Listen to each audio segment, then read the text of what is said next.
안녕하세요. 이번에는 한국의 민족 종교에 대해서 다루도록 하겠습니다. 한국의 민족 종교는 이 단군 신화로부터 기원한다고 봅니다. 그리고 한국의 민족 종교가 일제시대 전후로 많이 이제 활발했는데, 대표적인 종교는 이제 동학과 천도교, 그러니까 동학을 이제 천도교라고 부르죠. 동학이 나중에 천도교로 이름을 바꿨고요. 그다음에 대종교가 있고 증산교가 있고 원불교가 있습니다. 먼저 단군 신화를 바라보면, 단군 신화 여러분 많이 들어보셨다시피 되게 현세적인 성격을 가지고 있습니다. 하느님의 아들이 이 인간 세상을 염원했다는 점에서 현세주의를 알 수 있죠. 그리고 또 인간 중심, 사람으로 변했다는 점에서 하느님의 아들이 사람으로 나타나고, 또 이제 단군이 나타난다는 점에서 인간 중심을 알 수 있고, 또 인간 존엄의 가치관을 알 수 있습니다. 그 다음에 그 웅녀 신화를 통한 뭐 곰과 호랑이의 이제 이야기에서 이 조화지향적 세계관과 또 속신앙을 좀 알 수 있습니다. 이제 곰이 사람으로 변한다는가 이런 거였어요. 상호명사를 잠깐 보시면 이 환인의 서자, 환인이 하느님이죠. 환인의 서자인 환웅이, 하필이면 왜 서자라고 했는지, 이 서자도 말이 많습니다. 뭐 첩의 자식이라기보다는 여러 자식 중에 하나라는 뜻으로 쓰이기도 해요. 그래서 이제 환웅이 있어서 자주 천하의 뜻을 둬서, 이게 이제 현세적인 특성이죠. 그래서 아버지가 아들의 뜻을 알고 천부인이라는 걸 세 개를 주고 다스리도록 하라고 했습니다. 그래서 환웅이 하늘에 있었던 무리 3,000명을 이끌고 태백산에 내려서 신단수 아래로 내려와서 이것을 신시라고 부르고, 이분을 환웅천왕이라고 이제 부른다고 합니다. 숭백, 우사, 운사 이렇게 다 삼으로 돼 있죠. 이게 좀 특색이에요. 그래서 이제 곡식, 운명, 질병, 형벌, 선악 등을 이제 주관하니까 그 인간의 이제 일들을 주관하고 다스리라고 했습니다. 이때 많이 알다시피 호랑이 한 마리하고 곰 한 마리가 있어서 사람이 되기를 바랬더니 이 쑥과 마늘을 주면서 100일 동안 햇빛을 보지 않으면 사람이 된다고 했는데, 알다시피 이제 곰은 참고서 이제 27일 만에 사람이 됐고, 범은 호랑이는 이제 사람이 되지 못했죠. 그래서 웅녀가 결혼을 하고 싶었는데 아이를 가지기를 비니까 환웅이 이제 사람으로 나타나서 웅녀하고 혼인해서 아이를 낳으니까 그게 이제 단군, 우리가 알고 있는 단군이라고 합니다. 어떻게 보면 신화겠죠. 이제 구전적인 신화고, 이런 고조선 때 이제 지도자를 단군이라고 부르는, 뭐 1대 단군, 2대 단군, 3대 단군, 이런 단군이라고 부르는 역사가 있었는데, 그것이 기록으로 남아있지 않아서 이렇게 신화로 전해진 것이 아닌가 합니다. 처음에 이제 즉위 50년에 평양성에 도읍하여 조선이라고 칭했는데, 이 조선이라면 그 어원이 여기서 나오죠. 그리고 이제 도읍을 또 나중에 아사달로 옮겼다고 하는데 1500년을 다스렸다고 해요. 조조선의 역사가 1500년이라고 해요. 근데 이제 중국 주나라 때 그 기원 후 1세기 그 정도? 기원 전 1세기인가? 그 정도에 이제 기자라는 사람을 조선에 봉하니까, 이때 당군은 이 뭐 장단경에 옮겼다가 뒤에 아사달에 숨어서 산신이 되었다. 나이는 1908세였다. 되게 신비하죠. 우리나라한테도 어떤 이런 신비한 신화가 있습니다. 이것을 보니까 기독교 성경에도 아담 이후에 후손들은 나이가 막 900세까지 살았다는 얘기가 떠오르네요. 그다음에 그 이후에 채치원의 날랑비서라는 게 있는데, 우리나라에는 현묘한 도가 있어서 이를 풍류라고 하고, 이 풍류는 선사에 실려 있는데 유불도 3교의 가르침을 포함한다고 합니다. 유교와 불교와 도교의 가르침을 포함한다고 합니다. 유교와 불교와 도교의 가르침을 포함하는 게 이미 먼저 있었다고 합니다. 그래서 첫 번째가 집안에서는 부모님께 효도하고 밖으로 나가선 충성한다는 것이 공자고, 인위적이지 않은 방식으로 처신하여 예, 무의이죠. 인위적이지 않으면 선실하여 화려하게 드러나지 않는 가르침은 노자고, 그다음에 악을 실행하지 않고 선을 받들어 행하는 것은 석가모니다. 이렇게 이제 이런 것이 떴다고 전해집니다. 자, 먼저 이제 그 우리나라 민족 종교로서 제일 먼저 일어난 동학농민운동 있죠. 동학농민운동에서 비롯된 동학과 천도교를 좀 살펴보도록 하겠습니다. 동학농민운동이 나중에 종교화돼서 이제 천도교라는 명칭으로 바뀌었습니다. 1905년에요. 일대 수은, 첫 번째가 제일 왼쪽에 1대 수은 최재호 선생님이고, 2대가 해열 최시영 선생님이고, 3대가 의암 손병희 선생님입니다. 이 2대 해열 최시영 선생님은 동학농민운동을 주도하다가 잡혀가지고 이제 옥고를 치르느라 고문을 당해서 지금 발이 이렇게 엄청 부어있죠. 되게 가슴 아픈 사진입니다. 이, 또 해월 최시영 선생님과 관련돼서 좀 재밌는 일화가 있는데요. 해월 최시영 선생님이 어느 날 산속에서 폭포수 아래에서 돌을 닦고 있었는데요. 폭포수 아래에서 돌을 닦으면은 도가 깨달음을 얻기가 쉽지가 않겠죠. 그래서 이제 최시영 선생님이 폭포수 아래에서 돌을 닦는데 하도 깨달음이 와지지가 않으니까, 깨달음이 얻어지지가 않으니까 어느 날 답답해서, 여름이었나 봐요. 폭포수 밑으로 풍덩 뛰어들었습니다. 그랬더니 하늘의 목소리가 들리는 거예요. 갑자기 뭐라고 들렸냐면 우르르 쾅쾅 하면서 하늘의 목소리가 들렸는데, 그 목소리가 뭐였냐면은 잔물에 들어가면 몸에 해로운이라, 이런 말이었어요.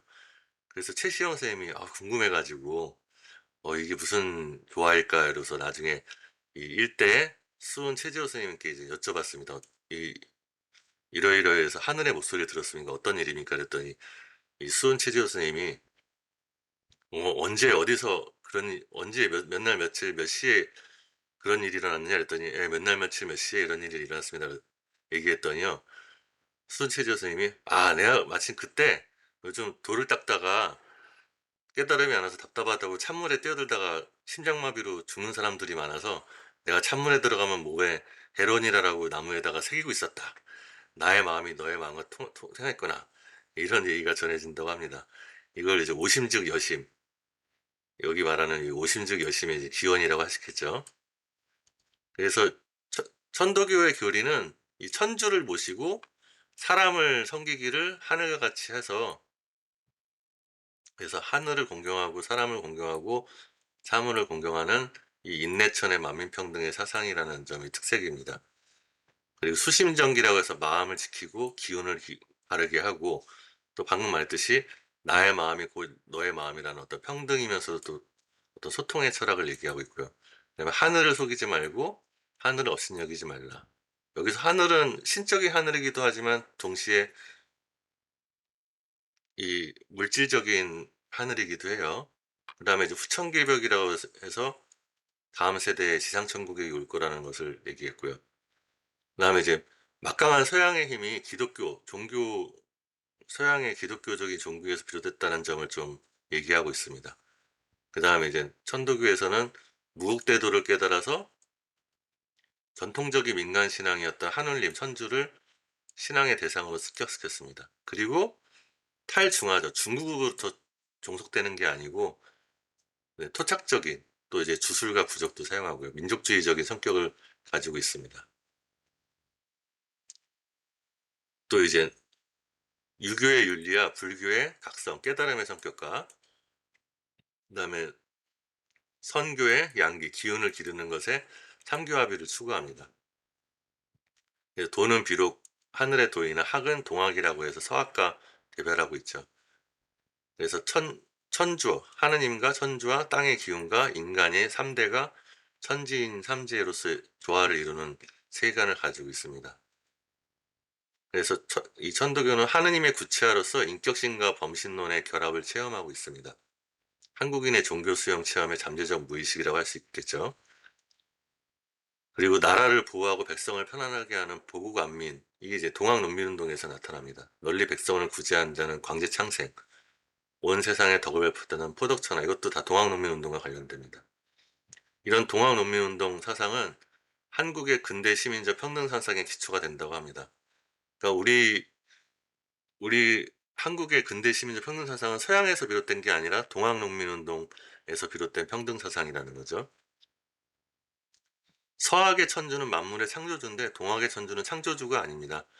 창조주가 아니라 만물의 탄생을 음양의 이치에 의한 자연적인 화출로 봅니다. 그러니까 원래부터 재료가 있는 거죠. 그래서 인내천으로 인간과 하느님의 본질적인 동일성을 얘기를 합니다. 그래서 인내천이 이제 그 유명한 말이죠. 서학은 아무래도 이질적이, 서학은 인간과 한, 하느님이 이질성을 가지고 있죠. 왜냐하면 피조물이니까요, 인간은. 하느님은 초월적인 신이고요. 그리고 천도교는 지상천국으로서 현세적인 복락을 추구하고, 서학은 천상의 행복. 천상의 행복은 내세의 이제 천국과 지옥 같은 거겠죠. 사람, 천도교는 사람의 마음속에서 하느님을 구하고, 그 서학은 초월적 세계에서 구한다고 할 수 있습니다. 또 동학의 천주는 우리 민족이 믿어오던 하느님이고, 서학의 천주는 이스라엘의 하느님이라고 할 수 있겠죠. 자, 다음으로 이제 증상교를 살펴보면요. 이 강증산이라는 사람이 이제 동학에서 활동을 하다가 좀 떨어져 나와서 새로 이제 그 교리체계를 세운 종교입니다. 이 증상교라는 종교는 여러분 길거리에 이제 도를 아십니까? 이렇게 물어보는 사람 있잖아요. 이런 사람들이 증상교의 한 종파들이에요. 그래서 지금 대승진리라든가 대승진리의 증산도 이런 종교들이 이 증상교를 이어받고 있죠. 후천개벽 사상을 얘기하고 천도교와 똑같죠. 네, 원시반본 근원으로 돌아가자. 그러니까 본 은혜를 갚아야 된다. 이런 사상을 얘기합니다. 이 강증사는 주제신이지만 유일신이 아니라 신이 여럿이 있는데 다신교적 신명계에서 지도적인 인신입니다. 이 정역이라는 사상에 후천개벽 사상이 담겨있는 정역의 음양의 평등이라든가 동방의 주역인 한국을 동방의 주역이라고 보는 이 정역 사상의 영향을 좀 받았다고 하네요. 그래서 이 다신교적 신명세계의 인신이기 때문에 그 인상 깊었던 게 제가 예전에 한번 그 그러니까 이제 증산교의 한 분파인 길거리에 도를 아십니까 하는 사람한테 붙들려가지고 그 한번 따라가 본 적이 있거든요. 원래는 따라가지 않으려고 그냥 가는 길을 가려고 했더니 아무리 보잘것없는 사람의 말이라도 들어봐야 되지 않겠냐고 이렇게 의미심장한 말을 하는 거예요. 그래서 얘기를 들어봤죠. 그래서 파리바게트에 가서 그 빵하고 우유를 사주면서 얘기를 들었죠. 그랬더니 내가 궁금한 게 막 자기 교리를 막 얘기하더라고요. 근데 이제 저는 좀 다 이미 들어봤던 얘기라서 궁금한 거 물어보겠다고 도대체 증상교에서의 삼교 합일의 원리는 뭐냐?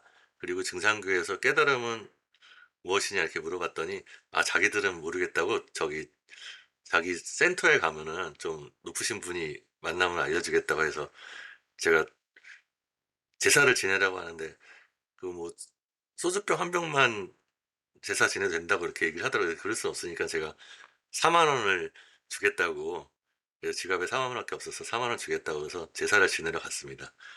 제사를 지내러 갔더니 웬걸 제사상이 엄청 으리으리하게 차려져 있는 거예요. 그리고 거기 나와 있던 여성분이 주로 많더라고요. 한복을 곱게 입고 여성분 한 8분 정도가 한 140번 정도 절을 하는 거예요. 그래서 너무 이거 4만 원 낸 거에 비해서 너무 화려하게 대접을 받는 것 같아서 의아했는데 알고 보니까 제 옆에 남자 한 명이 더 있었어요. 그 남자 한 명을 데리고 온 그 포교하시는 여자분이 너무 미인이시더라고요. 연예인 같이 생겼어요. 그래서 그 사람이 한 뭐 150만 원, 200만 원 냈나 보죠. 그래서 이제 그, 그 센터장이라는 분 만나서 얘기 들었는데 그, 뭐 이렇게 딱히 영양가 있는 답변을 듣지 못했습니다. 뭐 본부에 가면은 진짜 좀 아시는 분 있을지 모르겠죠. 그래서 이제 증상교에서는 천지공사라고 해서 그러니까 이제 다신교적 신명제세 인신이라는 게 이제 강증산이라는 이분이 최고신이고 그 밑에 다른 뭐 석가모니, 마호메트, 예수님 다 자기 밑에 신이라는 거예요. 그리고 조상신들이 다 밑에 있고요. 그래서 그 제사 지내는 게 한 번 제사를 지내면 이 하늘이 9단계가 있는데 9단계 하늘의 첫 번째 문을 여는 거라고 합니다. 그러면 9단계의 하늘이 있으니까 단계마다 또 9단계 문을 열려면 제사를 9번 지내야 되는데 또 각 단계마다 또 조상이 또 얼마나 많아요. 그럼 제사를 또 무한번 지내야 되는 거죠. 그래서 약간 좀 이제 이 사회적 무리를 일으키는 측면이 있기도 합니다. 그래서 이제 천지공사, 천지공사는 이제 이 강정산이 역사를 자기 손아귀에서 뭔가 이렇게 공사를 한다 이거죠. 그래서 6.25도 자기가 조정을 하고 일제시대에 일본이 물러나기도 하고 뭐 이렇다고 합니다. 그 다음에 해원상생은 조상의 원을 풀어서 서로 상생한다는 겁니다. 그래서 이제 인간 세상의 분쟁이 신명세계에 반영되어서 신명등 사이에 분쟁이 생기고 이 여파가 다시 인간 세상에 미친다고 합니다. 신의 세계의 장벽이 터지는 건데 어떤 사람이 원한이 품으면 천지기운이 막히게 된다고 해서 이게 단순한 허구라기보다는 뭐 현대 심리학에서 말하는 심층 심리적 무의식의 세계를 상징한다고 볼 수 있다고도 할 수 있습니다. 그리고 이제 되게 현세를 구원하는 측면이 현세 구원의 사상이고 또 지상 낙원을 염원하고 그래서 민중들에게 희망이 되었습니다. 그리고 하늘의 천권보다 인권을 예언했고요. 또 일제도 품어 안으려는 포용성이 좀 있었습니다. 천하가 한 집안이라고 좀 보았습니다. 자, 그다음은 이제 다음 시기 대종교인데요. 1909년이죠. 등산교가 조금 앞섰죠. 1902년이니까요. 대종교는 이제 이 나찰 선생님이 그 창시가 아니라 중강, 고조선의 단군 신앙을 이제 다시 되살린다는 그 명분으로 창시하신 종교인데요. 대종교의 특징은 청산리 대첩에서 독립을 위한 일제 독립 무장 전쟁에서 그 전투원들의 대부분이 대종교인이었다는 게 이제 특색입니다. 그래서 항일 독립운동으로 좀 유명합니다. 그래서 일대가 나처럼 서일이 이제 그 청산리 대첩에서 김자진 장군이 이제 청산리 대첩을 치렀다고 알고 있는데 김자진 장군을 또 지휘하는 더 위의 총재가 이제 서일이었습니다. 이 두 번째 분이 서일이고요. 근데 이제 청산리 대첩 이후에 일본이 이제 간도 대학살로 이제 보복을 하다가 우리 한민족이 많이 학살당하니까 그 울분을 못 이겨서 이 나철 스님과 서일 스님이 돌아가셨습니다. 그 다음에 김교환 스님이 2대 교주고 윤세복 스님이 3대 교주입니다. 윤세복 스님은 일제시대 때 감옥에 갇혀서 계시다가 해방 후에 이제 다행히 풀려나서 환국을 하셨습니다. 대종교의 주요 경전은 이 천부경인데요. 이 천부경은 이, 이 천부경의 내용을 설명하자면 너무 좀 길고요. 특색이 석삼극, 그러니까 세 개의 극으로 쪼갠다는 게 이제 핵심입니다. 그래서 천은 하나고 땅은 둘이고 사람은 셋이고 하는 천일지인상, 하늘은 하나, 땅은 둘, 사람은 셋이라는 이 셋으로 나뉜다는 이 삼진법적인 사상, 삼문법적이고 삼진법적인 사망적인 사상이 특색입니다. 이게 이제 아까 당군 신화에서도 산부인 세계라든가 이런 것들에 나오듯이 우리 한민족의 특색이라고 볼 수 있어요.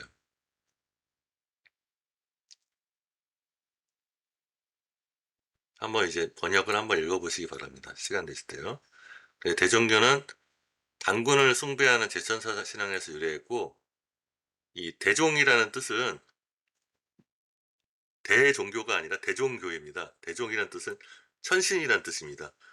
대가 하늘이고 종이 하늘 사람이라서 큰, 큰 천신이라는 뜻이죠. 그래서 홍익인간 이하 세계를 그 종지를 하고 있습니다. 널리 인간을 유익하게 하고 이 익자는 이제 유익하게 한다는 게 이롭게 한다고 보통 하는데 증의시킨다, 이제 발전시킨다, 저 널리 인간을 발전시킨다는 게 더 맞죠. 그다음에 이화 세계는 그 이치가 보이지 않는 이치가 세상 속에 내려앉는 세계를 말합니다. 그래서 자유평등 박애 사상을 좀 얘기합니다. 그 신과는 한임, 한우, 한검이라는 삼신의 신간을 가지고 있고요. 그 각 신의 역할은 조화의 역할과 교화의 역할과 그러니까 조화 만드는 역할과 교화 가르치는 역할과 치와 다스리는 역할이 있습니다. 그 다음에 또 각 신은 큰 덕과 대덕과 대해, 큰 지혜와 대력, 큰 힘으로 되어 있습니다. 그 다음에 부, 아버지, 그 다음에 사, 스승, 군, 임금으로 나눠져 있고요. 이런 천지인의 삼신일체, 신일합일의 종교입니다. 그래서 삼일의 철학이라서 또 삼일철학이라고도 불리는데요. 본체는 하나고 용, 그 쓰임은 세신, 체는 하나고 쓰임은 세신 사상이고 하나에서 하나가 고 셋이고 셋이고 하나인 하나를 또 셋을 또 하나로 돌이키는 이런 반망특심, 그러니까 망령된 것을 진실한 것으로 들이키는 것으로 하여서 이 성통공한 본성이 통해서 공이 이루어지는 것을 이제 가르침을 합니다. 내세관은 선한 신의 상계하고 악한 마계하게하고 선하게 인간계가 시공을 공유해서 이게 뭔가 내세가 죽은 다음에 따로 있는 게 아니라 이제 다 공유한다고 보고 있습니다. 그래서 또 한민족이 세계 모든 민족의 조상이라는 좀 이런 역사관을 좀 가지고 있고요. 그래서 민족적 주체의식과 긍지를 좀 제시하려고 하고 있습니다. 아까도 말했듯이 만주에서의 항일무장 독립전쟁 전투원의 대다수가 대종교인입니다. 또 대종교의 이제 인간관에는 삼진이라는 게 있는데요. 삼진은 세 가지 진실된 것은 본성과 목숨과 정기가 있는데 또 삼망은 세 가지 망령된 것은 마음과 기운과 몸이 있습니다. 또 세 가지 통로가 있는데 삼도 세 가지 통로가 있는데 느끼는 것과 숨쉼과 부딪힘입니다. 또 세 가지 수행 방법이 있는데요. 삼법이 있는데요. 지감, 느낌을 그치는 것, 숨을 고르는 것, 금촉, 부딪힘을 금하는 것. 이것이 이제 세 가지 방법입니다. 이, 이 수행 방법을 좀 보면요. 이 지감을 통해서 마음이 평해지고 본성이 통해서 마음을 밝히고 본성을 드러내면 이 불교의 참선에 속합니다. 그래서 이거는 홀로 나가 된다는 자존 스스로가 존귀해진다는 건데 대신 좀 염세적인 문제점이 있다고 봅니다. 그 다음에 조식은 숨을 고르는 것은 기운이 편안해지고 그 목숨을 알게 돼서 기운을 길러서 본성을 연마하는 것을 한데요. 이건 도교의 도인이라고 해서 이제 그 양생술이죠. 이것은 이제 나를 위하는 것이고 스스로를 사랑하는 것인데 이것은 이기심으로 흐른다는 좀 문제점이 있다고 한계점을 얘기합니다. 금촉은 부딪힘을 금한다는 유교의 수행 방법은 몸을 건강하게 하고 정기를 보존해서 몸을 수행하고 본성을 따르는 것 이것인데 이거는 유교의 이제 극기 나를 극복하는 그것으로서 이제 내가 아닌 나를 나를 나를 낮추는 이런 자경 스스로 겸손해하는 것에 해당합니다. 근데 이것은 이제 문약 그 되게 허약해진다는 문제가 있다고 봅니다. 그래서 이런 것들을 이런 한계점들을 보완해서 3교를 합의를 하려고 하는 게 이제 대종교의 이제 사상입니다. 대종교는 이제 중국의 삼강 사상에서 탈피해서 삼륜 사상을 제시하면서 독자적인 윤리 원칙을 좀 제시합니다. 그래서 부자 형제 친척의 애륜하고 그 사랑의 윤리, 그 군민, 임금과 백성, 그다음에 실가, 향당의 예륜, 예의 윤리와 또 사도, 스승과 부모 종교 소승의 도의 윤리 이런 것들을 제시하면서 평등호의 쌍무의 측면을 강조하는 근대적인 윤리 사상을 얘기하고 있습니다. 마지막으로 이제 원불교는 박중빈이라는 분이 이제 창시하셨는데요. 불교를 좀 근대화하신 분이에요. 그래서 불교의 공사상을 일원상이라는 원의 모양으로 상징하고 공이라고 하는 법신부를 좀 강조했습니다. 그래서 정신개벽을 해야 된다고 얘기하고 물질개벽뿐만 아니라 그다음에 동정이려 움직임과 고요함이 하나 같고 영육산전 영혼과 육체가 함께 온전해지고 법칙 이사 원리와 진리와 일이 항상 같이 행해져야 되고 또 곳곳이 부처 이런 멋있는 말인데요. 곳곳이 다 부처고 처처불상 곳곳이 다 부처고 일마다 불공 사사불공 그러니까 이제 수행이라는 것은 어디 특별한 데 가서 하는 게 아니라 바로 이 자리 내가 있는 자리에서 한다 하는 거라는 거죠. 그래서 물질이 개벽되니 정신을 개벽하자.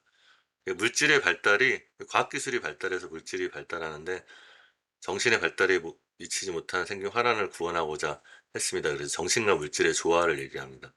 과학 문명의 위기를 예언하는 거죠. 경제적 자립과 현실적 실천을 중시합니다.